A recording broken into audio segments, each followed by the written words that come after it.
అందరు చెప్దాం హల్లెలూయా. రండి, మీ దగ్గర ఉన్న బైబిల్ ఓపెన్ చేసి మార్కు సువార్త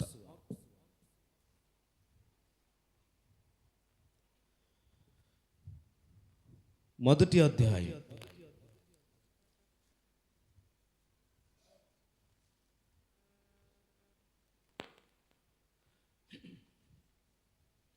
40వ వచనాన్ని చదువుదాం. ఒక కుష్ఠరోగి ఆయన యొద్దకు వచ్చి ఆయన ఎదుట మోకాళ్ళుని, నీకు ఇష్టమైతే నన్ను శుద్ధినిగా చేయగలవని ఆయనతో చెప్పి ఆయనను వేడుకొనగా, ఆయన కనికరపడి చెయ్యి చాపి వానిని ముట్టి, నాకిష్టమే, శుద్ధుడవు కమ్మని వానితో చెప్పెను. వెంటనే కుష్ఠరోగము వానిని విడిచెను గనుక వాడు శుద్ధుడాయెను. దేవునికి మహిమ కలుగును గాక. అందరు చెప్దాం హల్లెలూయా, హల్లెలూయా. టైటిల్ రాసుకోండి. నేను ఒక అంశాన్ని రాసుకున్నాను.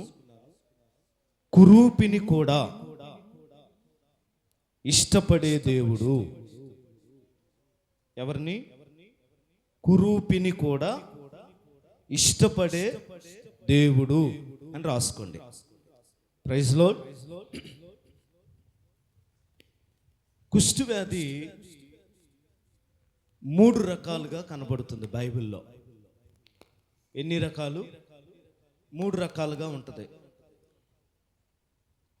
3 రకాలు ఏంటి తెలిసిన వారు చెప్పండి.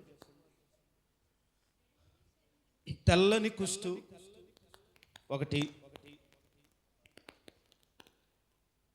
ఇంకా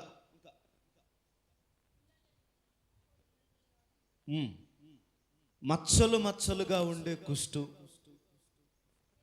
తెల్లని కుష్టు. 2 కురుపులతో కూడిన కుష్టు. తర్వాత కొరుకుడు కుష్టు. ఏంటండి? కొరుకుడు కుష్టు. 4 రకాలు. 1 మచ్చలతో కూడిన కుష్టు, 2 తెల్లని కుష్టు, 3 కురుపులతో కూడిన కుష్టు, 4 కొరుకుడు కుష్టు. ఆమేన్. యేసు ప్రభు దగ్గరికి వచ్చిన కుష్టి కలిగిన వాడు ఎవరంటే, కొరుకులతో కొరుకేస్తుంది ఆ కుష్టు. మీరు ఇవన్నీ నేను బైబిల్లో ఉండేటే చెప్పాను. తెల్లని కుష్టి ఎవరికి వచ్చింది? హిమము వంటి కుష్టు అన్నాడు కదా. తెల్లని కుష్టు, హిమము వంటి కుష్టు. ఉజ్జియాకు ఒక రకమైన కుష్టు, గెహాజీకి ఒక కుష్టు కదా. 4 రకాల కుష్టు వ్యాధి కలిగిన వారు ఉన్నారు. మచ్చలు మచ్చలుగా ఉంటుంది ఒక రకమైన కుష్టు. తెల్లని కుష్టు. తర్వాత కురుపులతో కూడిన కుష్టు. బైబిల్లో లాజరుకు వచ్చిన కుష్టు ఏంటో తెలుసా? కురుపులతో కూడిన కుష్టు వ్యాధి కలిగిన వాడు. ఇతను కొరుకుడు కుష్టు అంటే ఏళ్ళు సరిగ్గా ఉండవు. సగం మట్టుకు ఏమైపోద్దండి? ఎలకలు గనక కొరికితే చూసారా?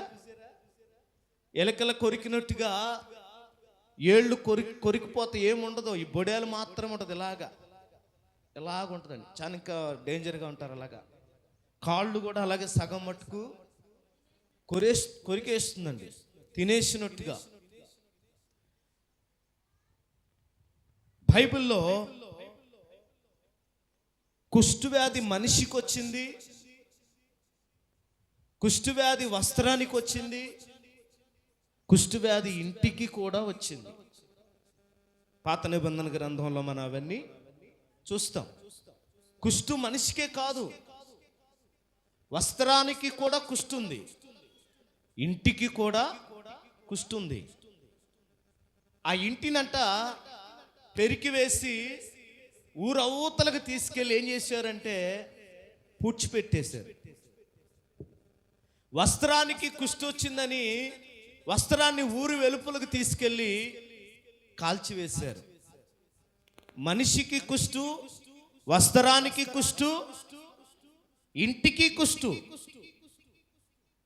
ఎందుకు ఈ మాట చెప్తున్నానంటే, ఈరోజు వాక్యం వింటున్నా, ఆలోచిస్తున్న మీ జీవితాల్లో, మన జీవితాల్లో, నా జీవితంలో ఎప్పుడు నా పరిస్థితి మారుతుంది, ఎప్పుడు నా అవసరం తీరుతుంది, ఎప్పుడు నా అక్కర తీరుతుంది, ఇంకెంతకాలం నాకు ఈ కన్నీళ్ళు, ఇంకెంతకాలం ఈ అప్పులు, బాధలు, సమస్యలయ్యా. నిజంగా నువ్వు ఉన్నావా? ఉంటే అదొక పాట ఏదో అన్నీ కూడా ఒక ఆయన, ఉన్నావా చెప్పండి, అసలు ఉన్నావా, ఉంటే కళ్ళు మూసుకున్నావా అని ఒక పాట రాశాడు ఒక ఆయన, మంచి సంగీతం. అలాగ మనకు అనిపిస్తుంటుంది.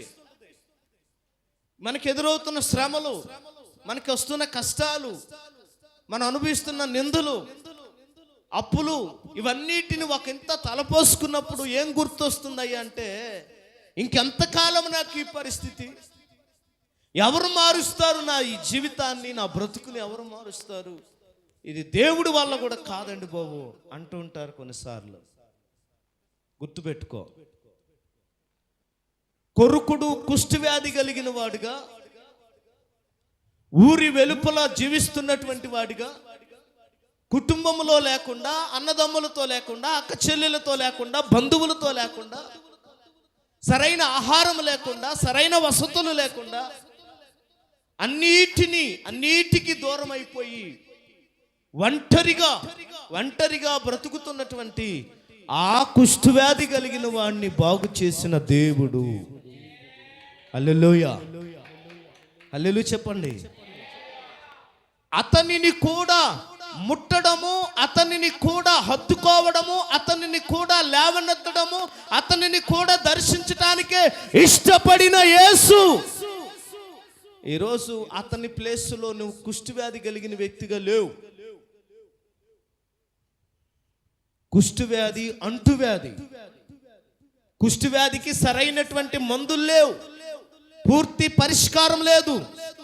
అలాంటి వ్యక్తినే లేపి ఆదరించి హక్కున చేర్చుకొని కౌగిలించుకొని పసిపిల్లవాని దేహము వలె మార్చిన దేవుడు నువ్వు ఆరాధిస్తున్న దేవుడు. చప్పట్లు కొడదాం.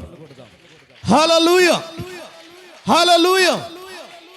ఈరోజు నువ్వు ఒకటి గుర్తుపెట్టుకో, వాక్యం వింటున్న ప్రియ సంఘమా, అతనిని కూడా యేసు ప్రభు బాగు చేశాడు. నా అప్పులేమి పెద్ద విశేషము కాదు దేవునికి, నా సమస్యలేమి పెద్ద విశేషము కాదు దేవునికి, నా కన్నీళ్ళేమి పెద్ద విశేషము కాదు దేవునికి. అతనినే బాగు చేసిన దేవుడు, అతనినే హక్కును చేర్చుకున్న దేవుడు, అతనినే కౌగిలించుకున్నటువంటి దేవుడు నన్నెలా మర్చిపోతాడు? ఎందుకంటే మీరెక్కడున్నారు? ఆయన గడప కమ్ముల దగ్గర మొరపెట్టుతూ ఉన్నారు కదా. ఏమండి, సమయమందు అసమయమందు, వర్షమైనా ఎండైనా వానైనా, రోగమున్నా సమస్య ఉన్నా, బాధలున్నా, బలహీనతలున్నా, ఇంట్లో నెమ్మది లేకపోయినా, భర్త పోరు భరిస్తూ, భార్య పోరు భరిస్తూ, కుటుంబీకుల పోరు భరిస్తూ, ఏదో ఒకలాగా మరి ఈదుకుంటూ కొట్టుకుంటూ అలాగ దేవుని సన్నిధికి వచ్చి మొరపెడుతున్నా, నువ్వెందుకు నిరుత్సాహంగా ఉన్నావు?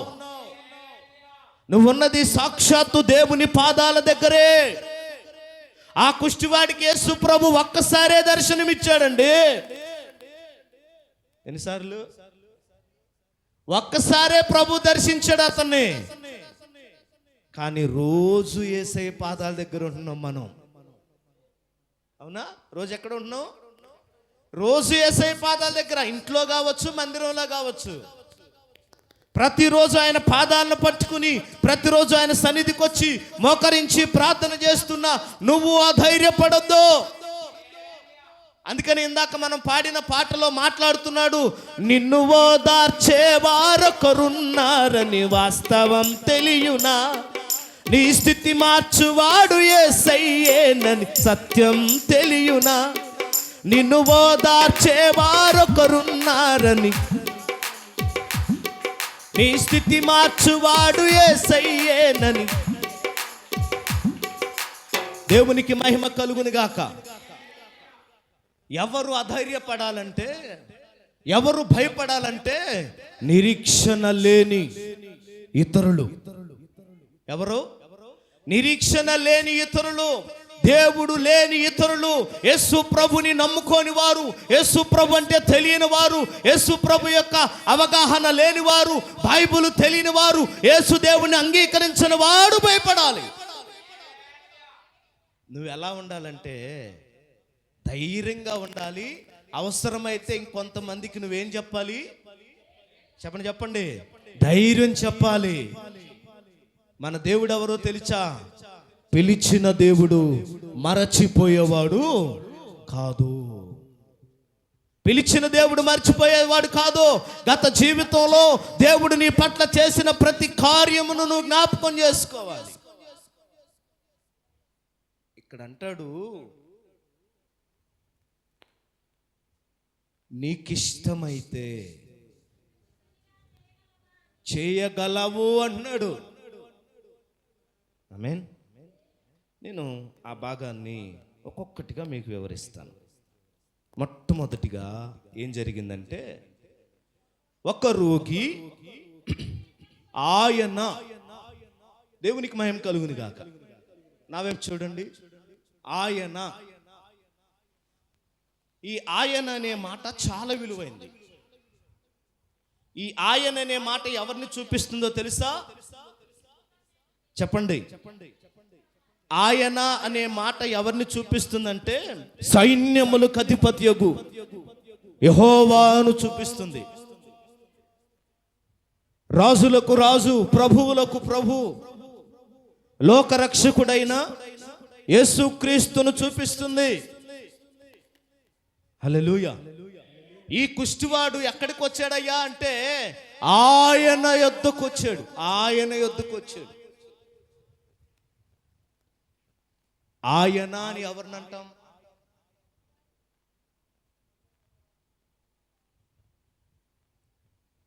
బ్రదర్ కొంచెం మా ఆయన్ని పిలవండి అంటారు మీరు. ఆయనని ఎవరిని సంబోధిస్తాం?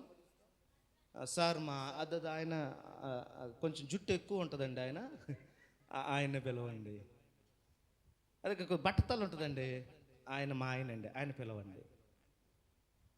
అల్లు చెప్తాం. ఆయన అనే మాట చాలా విలువైంది బైబిల్లో.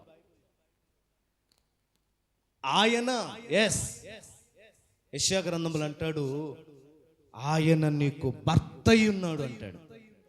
చూడండి మాట, యెషయా గ్రంథం 54వ అధ్యాయం 5వ వచనం.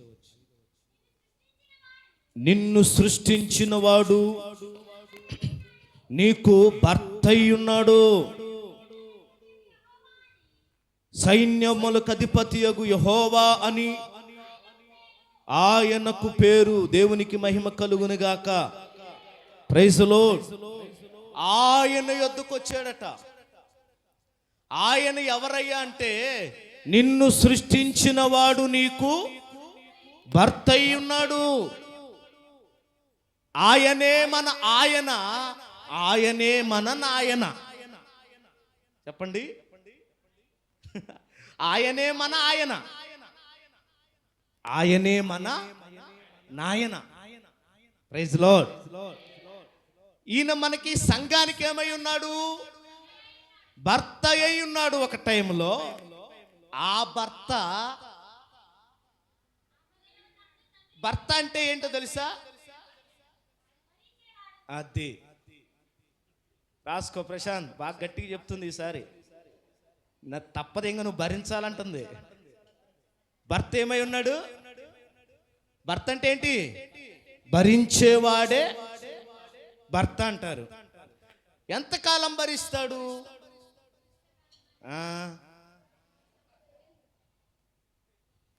ఎంతకాలం? కొద్ది దగ్గర కూర్చుంటే బాగుంటుంది, వినపడతాయి నీకు. ఎంతకాలం భరిస్తారండి? జీవితకాలం భరిస్తాడా? నిజం చెప్పండి. పెళ్ళైన కొత్తలో ఒక ఆమె అడిగిందంట, నాకెళ్ళి చూడాలి అక్క. ఒక ఆమె అడిగిందంట పెళ్ళయిన కొత్తలోనే, ఏమండి నాకు మైసూర్ పాకు తినాలనిపిస్తుందండి, నా కోసం తేరా అని అన్నదట. ఓ స్టిక్కల్లానా, మైసూర్ పాకు ఏం కర్మే, నిన్ను కూడా మైసూర్ తీసుకెళ్ళి మైసూర్ తినిపించుకొని తీసుకొస్తానన్నాడట. ఎవరు? భర్త. శాశ్వత కాలం చూపిస్తాడు అదే ప్రేమ. మళ్ళా నెక్స్ట్ ఇయర్ మ్యారేజ్ డే వచ్చింది. చెప్పండి, నెక్స్ట్ ఇయర్ మ్యారేజ్ డే వచ్చింది. ఆ మ్యారేజ్ డే రోజు నైట్ అంటే పగలే చెప్పింది, ఏమండి పోయినసారి మైసూర్ పాక్ అడిగితే మైసూర్ పాక్ ఏం కర్మ, ఇక్కడ అక్కడ తయారు చేసేసి బాగుండవు, అవసరమైతే పుల్లారెడ్డి, చెప్పండి పుల్లారెడ్డి స్వీట్ తీసుకొచ్చి పెడతాను, అవసరమైతే నేను మైసూర్ తీసుకెళ్తాను అన్నాడు.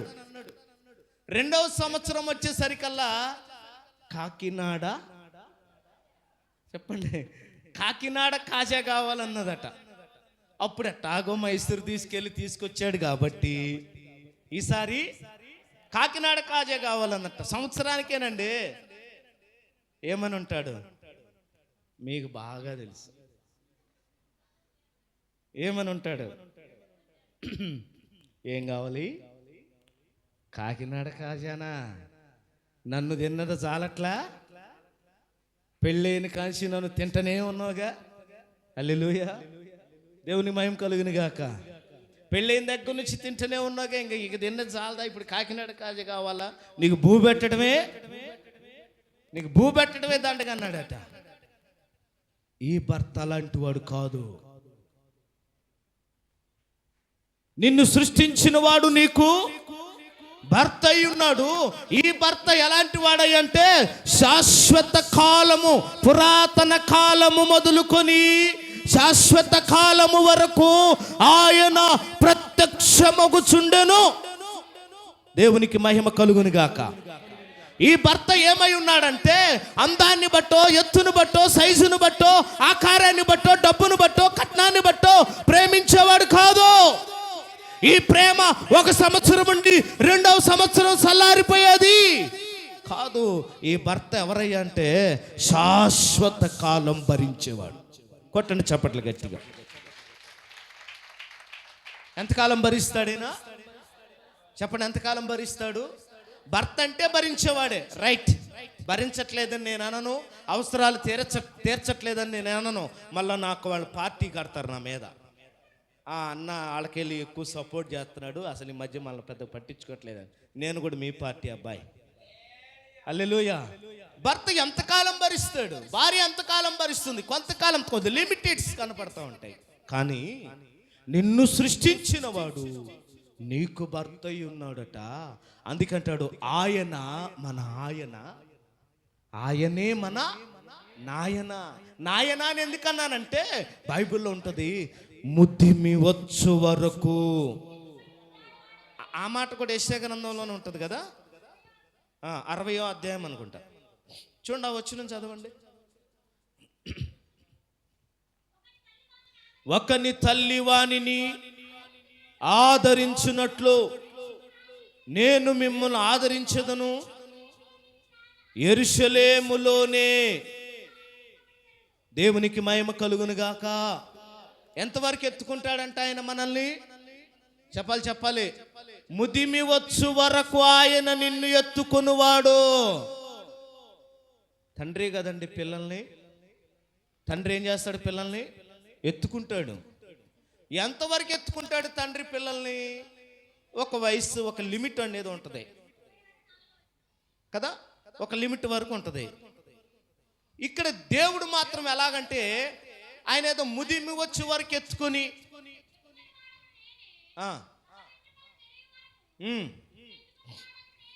చాలు, దేవునికి మహిమ కలుగును గాక.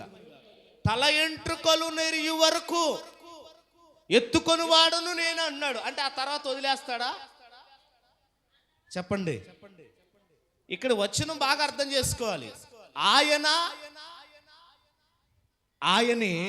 ఆయనే మనకు నాయన. Praise the lord. ఆయన అంటే ఎవరు? దేవుడు. ఆయన అనే మాట యోహాను సువార్తలో రాయబడుతుంది. ఆయన లేకుండా ఏదియు కలగలేదు. దేవునికి మహిమ కలుగును గాక.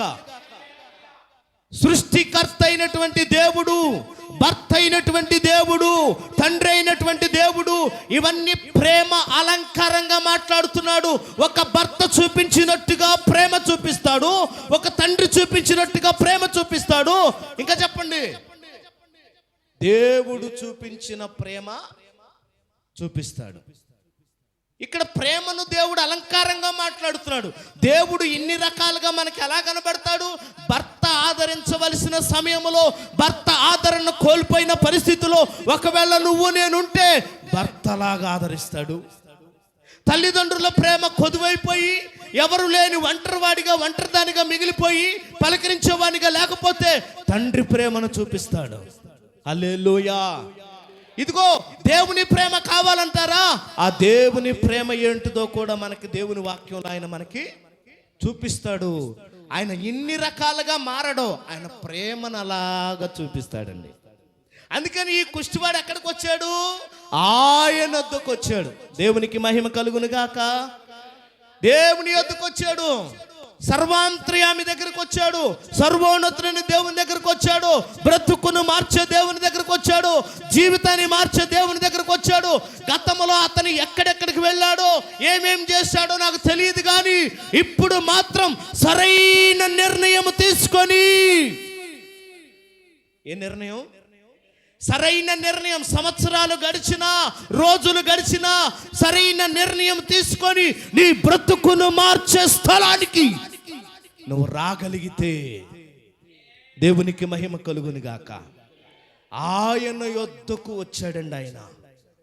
ఆయన యొద్దకు వచ్చాడు. కురుపులతో కొరుకుడు, కుష్టి వ్యాధి కలిగినటువంటి వాడు. ఏళ్ళు సైతం కొరకబడ్డాయి, కాళ్ళేళ్ళు సైతం కొరకబడ్డాయి. శరీరం అంతా కురుపులు, శరీరం అంతా సీము రక్తము, అందరి చేత అసహించబడుతున్నటువంటి వ్యక్తి యేసు ప్రభు దగ్గరికి వచ్చాడండి. యేసయ్య దగ్గరికి రావడంతోనే ఆయన బ్రతుకు మారిందని నమ్మాలి. యేసయ్య దగ్గరికి రావడంతోనే దేవుడు అతని జీవితంలో కార్యం చేశాడని మనం నమ్మాలి. ఎందుకంటే ఎక్కడికి వచ్చాడు ఆయన? ఆయన యొద్దకు వచ్చాడు. ఆయన యొద్దకు రావడం ఈరోజు నీ చేత కావాలి. చాలా మంది ఆయన దగ్గరికి రావటానికి ఇష్టము, చెప్పండి, ఇష్టపడరు. ఆయన దగ్గరికి రావడానికి ఇష్టపడలేదు. అప్రయోజనమైన కాడికి, సమయం వృధం చేసుకునే కాడికి, విలువ లేని కాడికి, ప్రయోజనం లేని కాడికి పరిగెత్తుతున్నాం, కానీ బ్రతుకును మార్చేవాడి దగ్గరికి. నేను అంటాను, కుష్టి వ్యాధి కలిగి ఉన్నాడు కదా అతను, వాళ్ళ అమ్మని ఎత్తుకుని ఉంటుంది అంటారా? వాళ్ళ నాన్నని ఎత్తుకుని ఉంటారా? చిన్నాన్న, పెదనాన్న, బాబాయ్లు, చిన్నాన్న, మానమామలు ఎత్తుకుని ఉంటారా? మేబీ ఎత్తుకోకపోవచ్చు. ఎందుకంటే అది ఏ వ్యాధి? అంటువ్యాధి అన్న సంగతి తెలుసు. ఎప్పుడైతే అతనికి కుష్టు కలిగిందో మరుక్షణమే, ఒకవేళ కుటుంబానికి ప్రేమ ఉండి దగ్గర పెట్టుకున్న సమాజం మాత్రం ఒప్పుకోదు. ఊరి వెలుపలకు అతన్ని నెట్టివేశారు. అడవులు అతనికి నివాస స్థలముగా మారాయి. కన్నీళ్లు అతనికి అన్నపానములుగా మారాయి. వర్షమే ఆహారముగా మారింది. ప్రజల మధ్యలో లేడు, కుటుంబాల మధ్యలో లేడు, ఆనందాన్ని నోచుకోలేదు, సంతోషానికి నోచుకోలేదు, స్నేహితులతో ఆడుకునేటువంటి ఆ స్థితి లేదు. ఒక్క మాటలో చెప్పాలంటే బ్రతికి ఉన్న శవం. చెప్పండి, ఎలాంటి వాడు? కుష్టివాడు బ్రతికి ఉన్న శవం. పేరుకు మాత్రమే బ్రతికి ఉన్నాడు, కానీ దేంతో సమానం? శవంతో సమానం. శవాన్ని ఎలాగైతే చలనం ఉండదో, శవాన్ని ఎలాగైతే ముట్టుకోరో, శవం ఎలాగైతే పడిపోయి ఉంటుందో, కుష్టి వ్యాధి కలిగిన వాడి స్థితి కూడా అంతే. అయితే అతను ఒక నిర్ణయం తీసుకున్నాడు. నా కులం ఏదైనా, మతం ఏదైనా, జాతి ఏదైనా, కలర్ ఏదైనా, ఎత్తు ఏదైనా, దేశం ఏదైనా, నా బ్రతుకు మారాలి అంటే, నా స్థితి మారాలంటే, ఈ కురుపులు, ఈ కుష్టు, ఈ బంధించిన ఈ బలహీనత, ఈ కట్లు తెగిపోవాలంటే నేను ఆయన యొద్దకు వెళ్ళాలి. నేను ఆయన దగ్గరికి పోవాలి. ఆయన దగ్గరికి వెళితే ఏదో ఒకటి ఖచ్చితంగా నన్ను చేస్తాడు. నిరుత్సాహంగా మాత్రం చెప్పండి నిరుత్సాహంగా మాత్రం పంపించడు.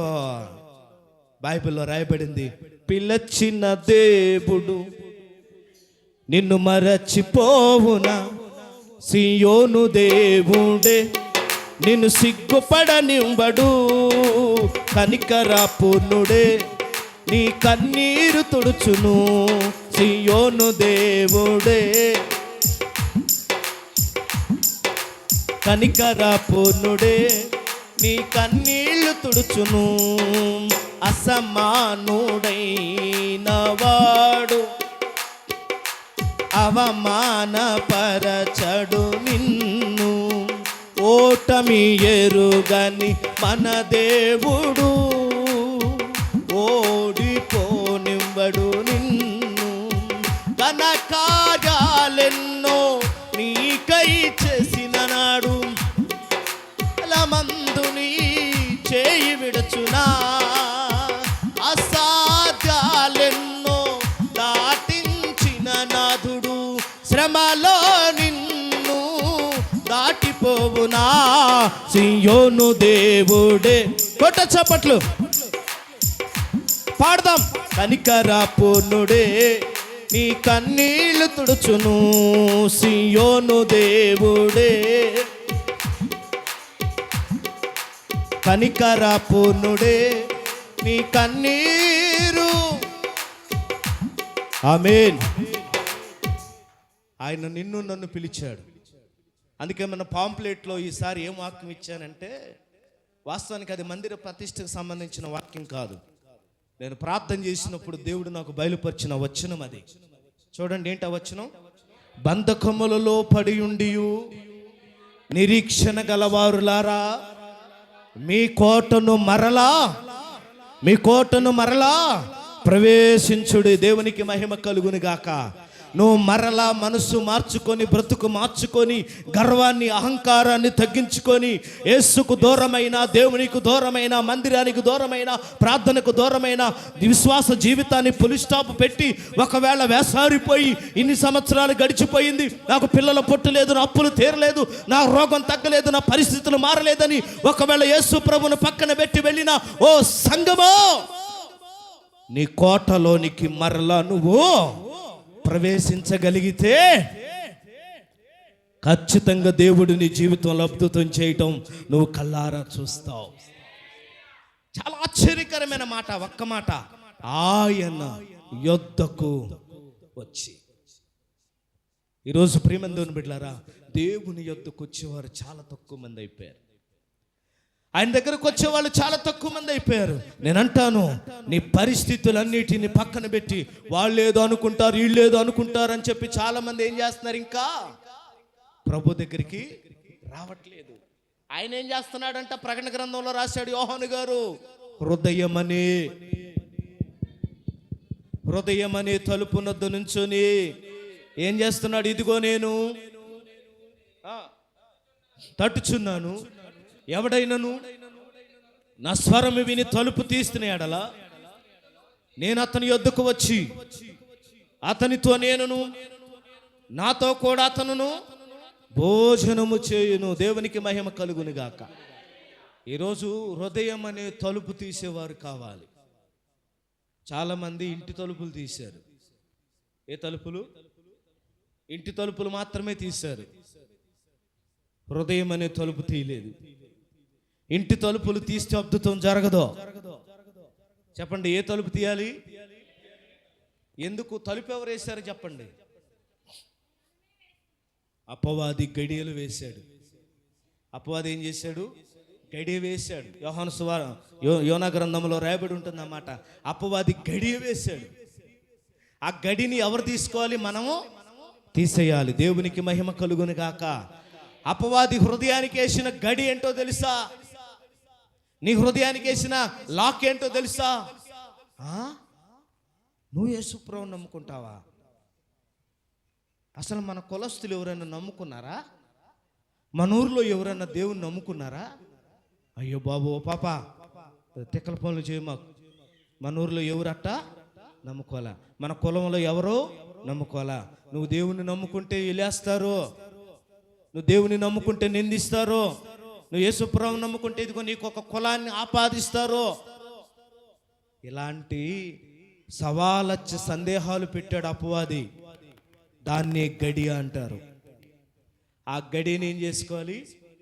తీసివేయాలి. అపవాది వేసిన కట్లు తెంపుకోవాలి.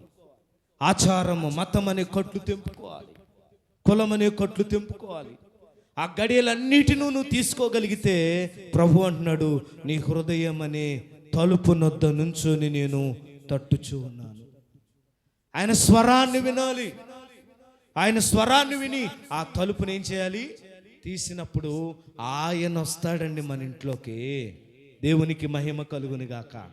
అప్పుడు ఆయనతో కలిసి నువ్వేం చేస్తావు? భోజనం చేస్తావు. ఆ గడి తీసివేయాలా.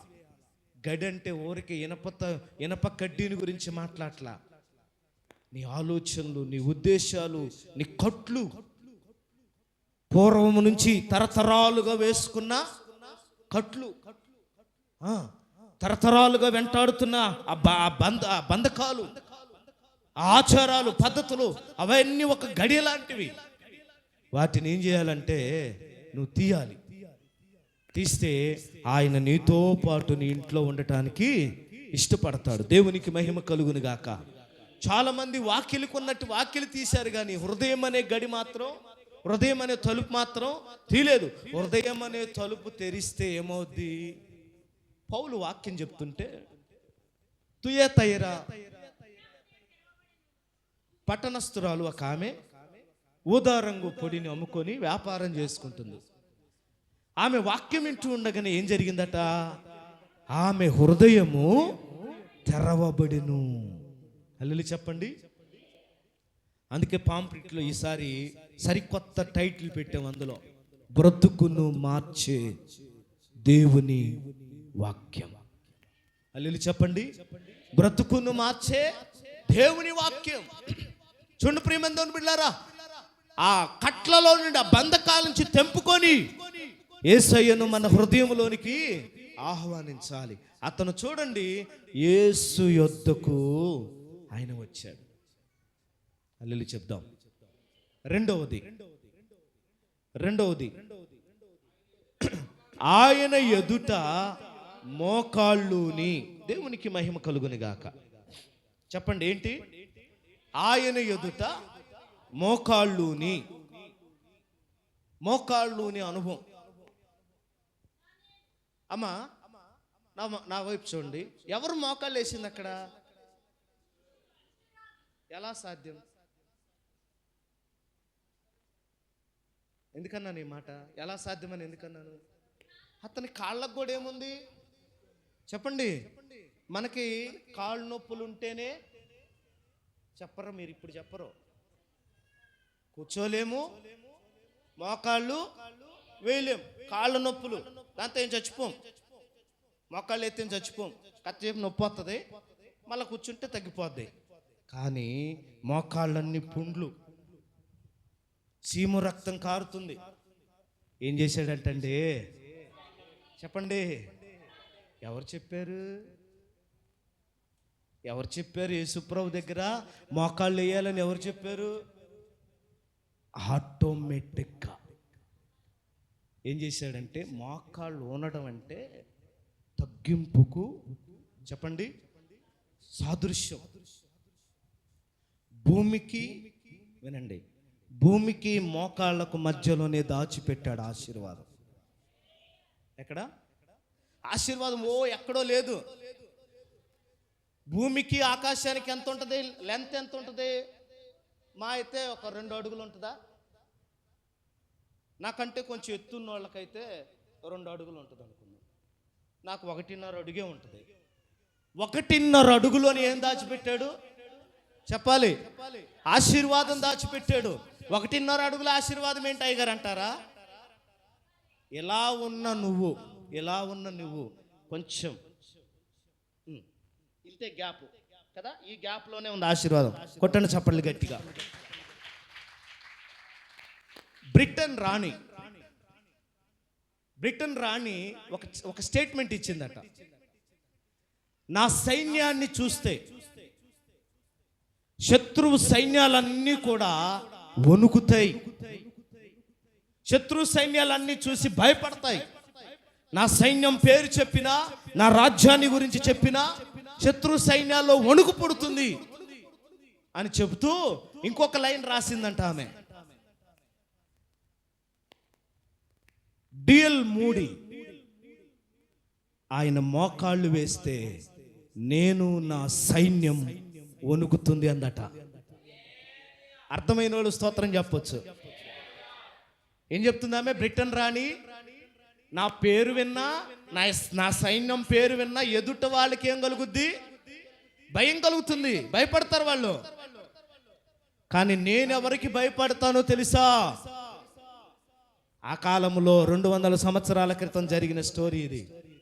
ఆ కాలంలో డిఎల్ మూడీ అనేటువంటి గొప్ప ప్రవక్త దైవజనుడు మోకాళ్ళు వేసి ప్రార్థన చేస్తుంటేనట గొప్ప గొప్ప కార్యాలు జరుగుతున్నాయట.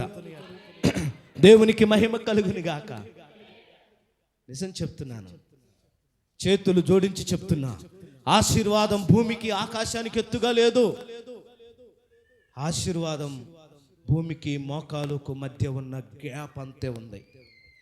ఈరోజు మోకాళ్ళు నొప్పులను, ఏమండి బలహీనతలను కూర్చోటానికి ఇష్టపడి, పడుకోటానికి ఇష్టపడి మోకరించలేకపోతున్నావో నేటి క్రైస్తవ సమాజమా, ఆశీర్వాదమును చూడాలి అంటే ఖచ్చితంగా నువ్వు మోకరించి ప్రార్థన చేయగలిగిన అవసరత ఎంతైనా ఉంది.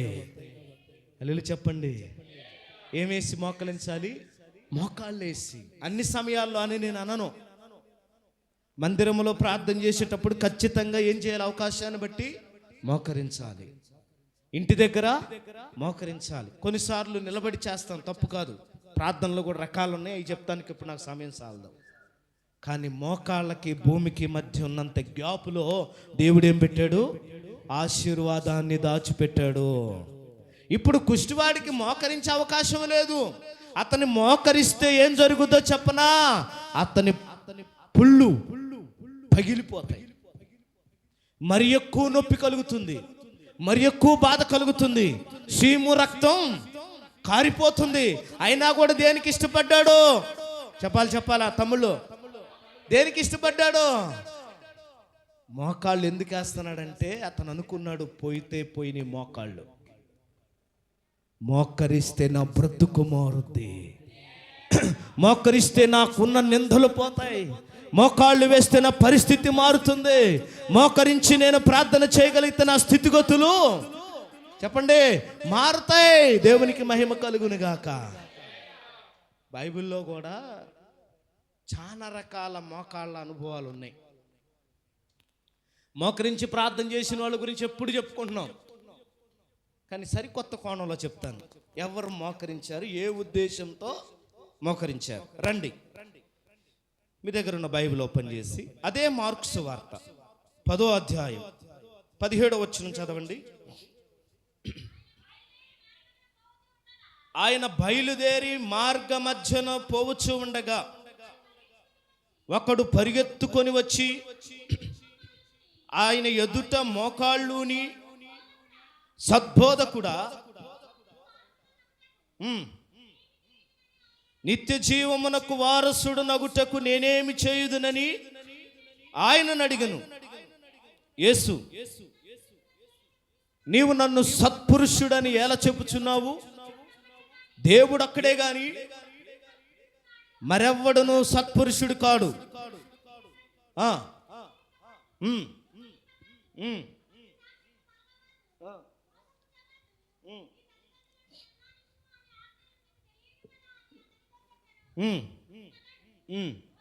బోధకుడా, బాల్యము నుండే ఇవన్నీ అనుసరించుచూనే ఉన్నాను. అతనిని ప్రేమించి నీకొకటి కొదువుగా ఉంది, నువ్వు వెళ్ళి నీకు కలిగి ఉన్నవన్నీ అమ్మి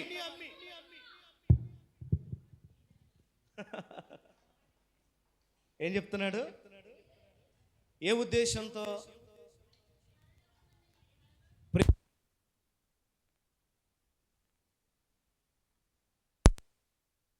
ఏమండి, ఏ ఉద్దేశంతో చెప్పాడు అతని పట్ల?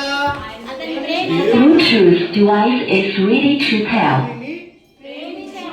ప్రేమించి చెప్తున్నాడు.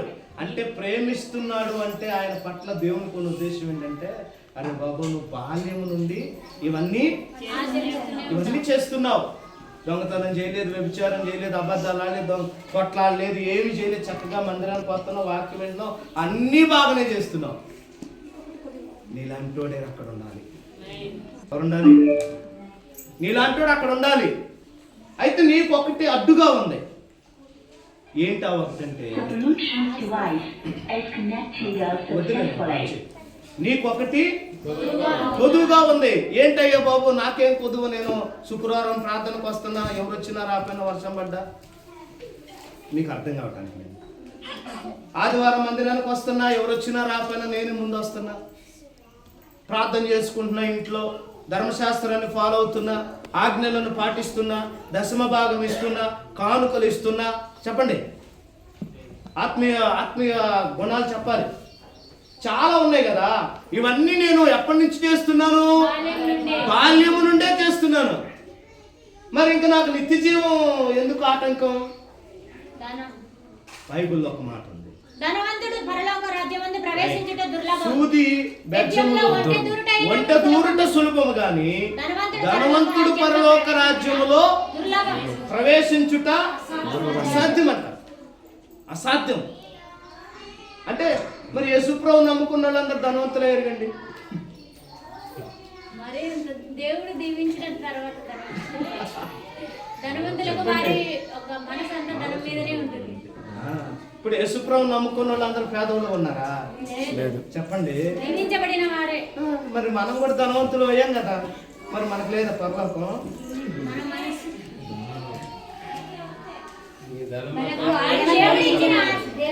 మీరు థింక్ చేయాలి.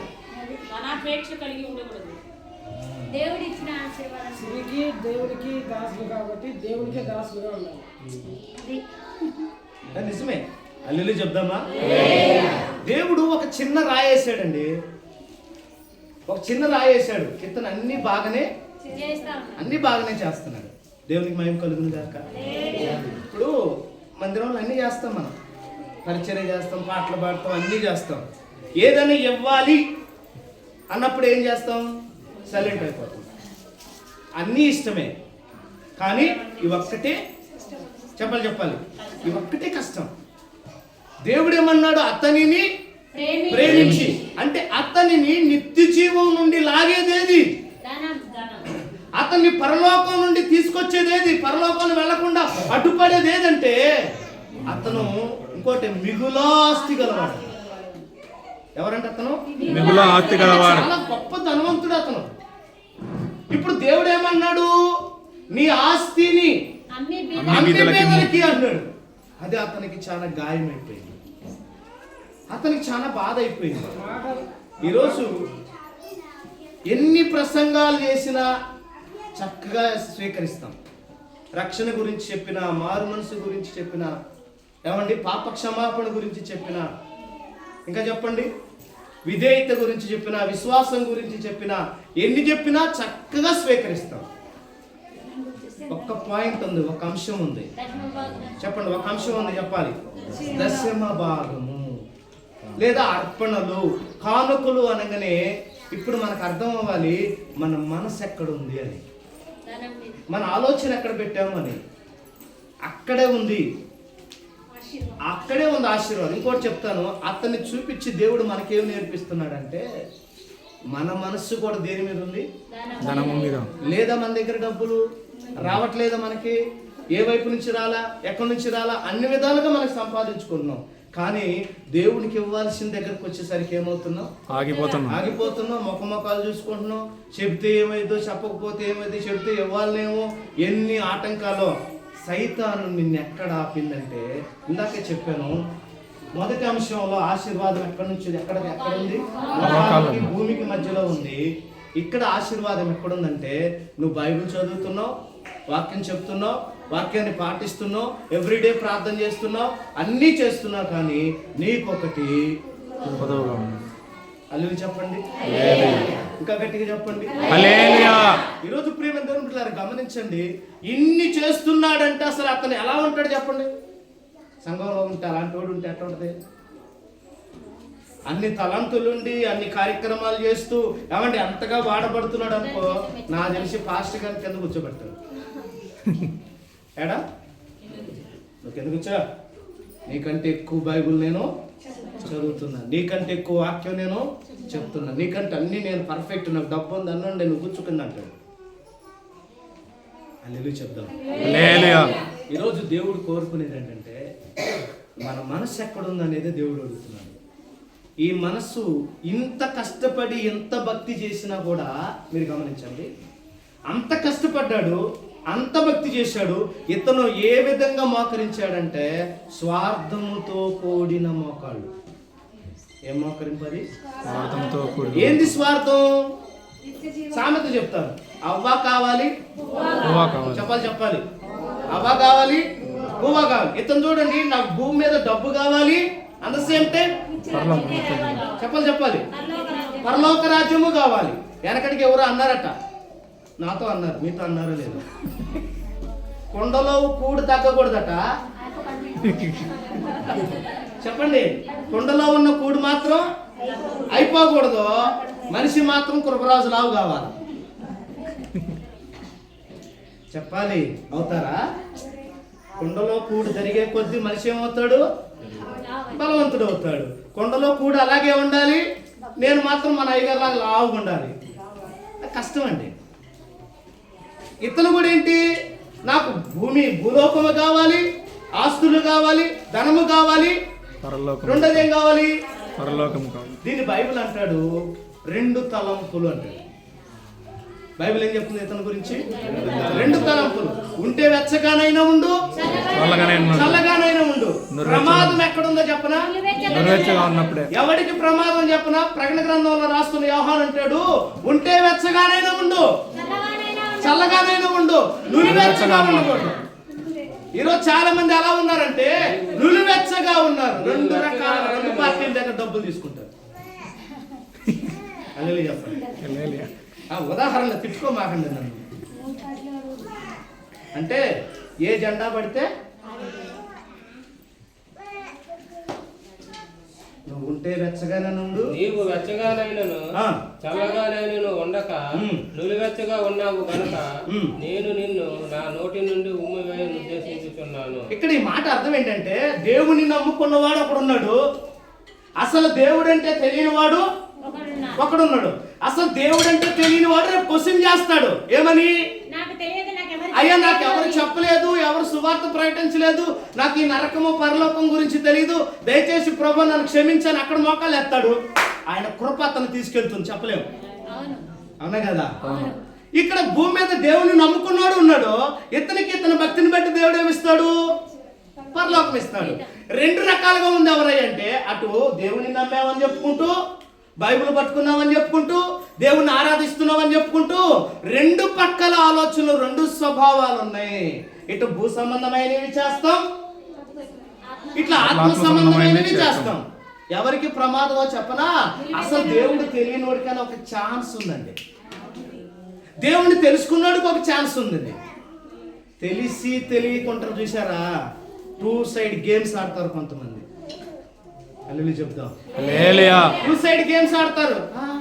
ఇక్కడ ప్రార్థనకు వస్తాము, మళ్ళీ ఇంకో దగ్గరికి పరిగెత్తుతాము, అక్కడ సలహాలు ఇస్తాము, ఇక్కడ సలహాలు ఇస్తాము, ఇతని గురించి తప్పు చెప్తాము, అతని గురించి. 2 సైడ్ గేమ్స్. ప్రమాదం ఎవరికో చెప్పనా? నులివెచ్చగా ఉంటే దేవుడు ఏం చేశాడంట? నోటి నుండి ఉమ్మివేస్తాడు. ఉమ్మి ఎవరికి వేస్తాడు? ఎవరికి ఉమ్ముతాం చెప్పండి, మామూలుగా ఉదాహరణ చెప్పండి. అంటే దేవునికి ఏం పుట్టిస్తున్నావు? అసహ్యతను పుట్టిస్తున్నాం. అల్లు చెప్పండి గట్టిగా. ఇతను మోకాళ్ళు వేసిన విధానం చూస్తే భక్తితో మోకరించట్లేదు, స్వార్థంతో మోకాళ్ళు వేస్తున్నాడు. ఏమని అడుగుతున్నాడు? అయ్యా నిత్య జీవం నేను పొందుకోవాలంటే ప్రభు తప్పకని చెప్పేశాడు వచనాలన్నీ. ఏం చెప్పాడు? పరలోక రాజ్యానికి వెళ్ళాలంటే పాపం చేయకూడదు, వ్యభిచారం చేయకూడదు, అంతా చేయకూడదు. ఏమండి బాబు? ఆజ్ఞలు పాటించాలా, ప్రార్థన చేసుకోవాలా, ఇది అంతా చెప్తే మనోడు ఏమన్నాడు? కాస్త వాక్యం తెలిస్తే పాస్టర్లకే బోధిస్తారు. ఎవరికి బాధ చేస్తాం మనం? కాస్త వాక్యం తెలిస్తే పాస్టర్ గారికి ఏం తెలియదు బాబు, నాకు తెలిసినంత తెలీదు. బైబుల్ నేను 20 సార్లు చదివాను అంటాడు. ఏం ప్రయోజనం? లేరమ్మా? రోజు మోకాలేసి ప్రార్థన చేస్తున్నాం అంటారు. ఏం ప్రయోజనం? గంటల తరబడి బైబిల్ చదివాం, గంటల తరబడి ప్రార్థన చేస్తున్నామన్నావు. ఏం మారావు? 2 తలంపుల మధ్య ప్రయాణం చేస్తున్నాం. దేవునికి మహిమ కలుగును గాక. ఇతను మోకాలు వేయగానే అక్కడ ఉన్న శిష్యులందరూ అనుకున్నారు, అబ్బా ఇంత ధనవంతుడు కూడా యేసయ్య దగ్గరికి వచ్చాడు అని. నేను బాల్యం నుండే చేస్తున్నానయ్యా ఇవన్నీ. ఇప్పుడు దేవుడు అంటాడు, నీ పరలోకానికి అడ్డుగా ఉన్నది ఏంటంటే నీ ధనం, నువ్వు సంపాదించిన ధనం. అంటే దాని మీద ఏముండకూడదు? మనసు ఉండకూడదు. నీకు దాని మీద మనసు ఉందనుకో, నేను ఆటంకపరిచేది అని చెప్పండి, రోగం కాదు. నేను బైబిల్ చాలాసార్లు చదివాను. రోగముతో చచ్చిన పరలోకానికి వెళ్తావు. ఎంతమంది నమ్ముతారు? పరదేశకి వెళ్ళాడు ఒక ఆయన, రోగిగానే చచ్చిపోయాడు. చెప్పండి ఎక్కడికి వెళ్ళాడు? రోగం ఆపలే పరదేశుని. చెప్పండి చెప్పండి. నీకున్న రోగం, నీ శరీరానికి ఉన్న బలహీనత, అది కుష్ఠైనా, ఎయిడ్స్ అయినా, క్యాన్సర్ అయినా, ఏమండి ఏ బలహీనత అయినా సరే అది పరలోకం ఆపదు. శరీరానికి ఉన్న జబ్బు పరలోకాన్ని ఆపదు. మనసుకున్న జబ్బే పరలోకాన్ని ఆపేస్తుంది. అందుకంటాడు, బయట నుంచి వచ్చినవి నిన్ను అపవిత్రపరచటం లేదు కానీ నీలో నుండి వెళ్ళినవే ఎదుటి వారినైనా నిన్నైనా అపవిత్రపరుస్తున్నాయి అంటాడు. ఏ ఉద్దేశంతో వచ్చాడంటే రావడంతోనే యేసుప్రభు అట్టంటోడు అక్కడ వచ్చాడు అనుకో మన సంఘంలోనికి, అబ్బా భలే బెదర్ వచ్చాడయ్యా అనుకుంటాం. ఆ బెదర్కి ఏముండదు? చెప్పాలి దిట్టంగా ఆకారానికి సూపర్గా ఉంటారు కానీ ఏముండదు? ఇచ్చేది ఉండదు. అన్నీ ఉంటాయి, అన్నీ చేస్తున్నాం కానీ అక్కడికి వచ్చాక ఏమవుతుంది? మనస్సు ఓపెన్ అవ్వట్లేదు, మనసు తెరవబడట్లేదు ఇక్కడ. అందుకనే ప్రభు అంటాడు, అతనిని ప్రేమించి. ఈరోజు వాక్యం ద్వారా దేవుడు నిన్నెందుకు కొన్నిసార్లు సేవకుడు ఎందుకు మాట్లాడతాడు తెలుసా? నువ్వు నాశనం అయిపోతున్నావు అంటే నీకు సలహా కూడా ఇవ్వడం. నువ్వు ప్రేమించబడుతున్నావు, నీ మీద ప్రేమ ఉంది కాబట్టి, నువ్వంటే ఇష్టం కాబట్టే దేవుడు నీతో మాట్లాడతాడు. అల్లెలు చెప్దామా? నిజం చెప్తున్నా. ఇప్పుడు వాళ్ళ మీద మనకి ఇష్టం లేనప్పుడు మనం వాళ్ళ చుట్టూ తిరగం, అవునా కదా? ఇష్టం ఉంటే చెప్పండి, ప్రేమ ఉంటే వెంటాడతామండి.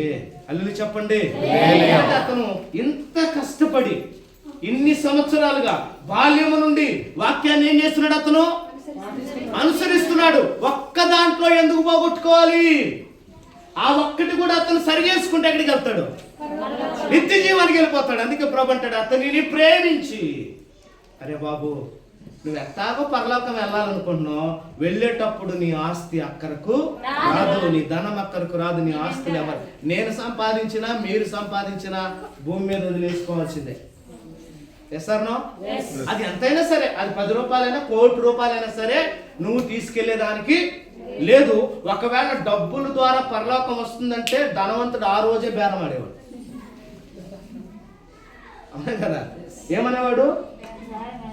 మన ఇద్దరం ఒకసారి పక్కకు వస్తావా ప్రభు, అవునా కదా? పోలీసు వాళ్ళ దగ్గరికి వెళ్ళినప్పుడు ఏం చేస్తాం? కొన్నిసార్లు కొంతమంది 1 మినిట్ సార్, ఒకసారి బైక్ పట్టుకున్నారనుకోండి, కారు ఆపారనుకోండి, ఏం చేస్తాం? ఫోన్ అన్న చేస్తాం, లేదంటే పెట్టం. పరలోకంలో డబ్బుతో పని పెట్టుకుంటే ఏం చేసేవాడు ధనవంతుడు? జస్ట్ మన ఊహాగానం. దేవదూతలు కొనేవాడు, యేసుప్రభుని కూడా కొంటాననేవాడు కదా. అల్లుని చెప్పండి. అతను రావడం అయితే మోకాళ్ళైతే వేశాడు. చాలా మంది మోకాళ్ళు వేస్తున్నాం, ప్రార్థన చేస్తున్నాం అంటున్నారు, కానీ కొన్ని బలహీనతలు అలాగే ఉన్నాయి. స్వార్థపూరితమైన మోకాలు. ఇంకొకటి మాట చదవండి, హెబ్రీ పత్రిక ముగిస్తాను. అపోస్తలుడైన పౌలు హెబ్రీలకు రాస్తూ 6వ అధ్యాయం 4 నుంచి 6 వరకు. ఒక్కసారి వెలిగింపబడి పరలోక సంబంధమైన వరమును రుచి చూచి పరిశుద్ధాత్మలో పాలివారై దేవుని దివ్య వాక్యమును రాబోవు యుగ సంబంధమైన శక్తుల ప్రభావమును అనుభవించిన తర్వాత తప్పిపోయిన వారు తమ విషయములో దేవుని కుమారుని మరలా సిలువ వేయు బాహాటముగా